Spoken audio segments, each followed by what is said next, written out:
આપણે કોઈને એવું કહીએ કે મને આ ભગવાન ઉપર પૂર્ણ શ્રદ્ધા છે, વળી થોડી વાર થાય એટલે આપણે એમ કહીએ કે મને આ ભગવાન ઉપર પૂર્ણ વિશ્વાસ છે. શ્રદ્ધા અને વિશ્વાસ બંને અલગ છે, પણ આપણે કરીએ શું? બંનેને એક જ સંગ્રામમાં લઈએ છે. બંને અલગ. શ્રદ્ધા ક્યારેક અંધ હોઈ શકે, વિશ્વાસ ક્યારેય અંધ ન હોય. અને જો અંધ વિશ્વાસ કરવામાં આવે તો એ વિશ્વાસ છે એ તમને મુક્તિ સુધી નહીં પહોંચાડે. એટલે કદાચ શ્રદ્ધા એને આંખ નથી, શ્રદ્ધા તો કોઈ પણ વ્યક્તિ ઉપર બેસી જશે. શ્રદ્ધા અંધશ્રદ્ધા થઈ શકે, પણ વિશ્વાસ ક્યારેય અંધવિશ્વાસ ન થઈ શકે.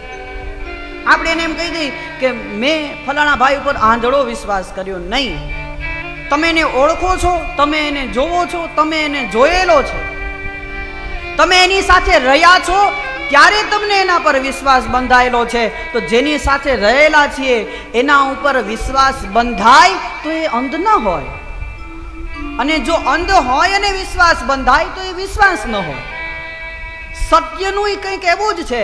સત્ય છે એ પૂરેપૂરું છે, ખોટું ન હોય. સત્ય અધૂરું પણ નથી અને સત્યની માથે વધારે પણ નથી.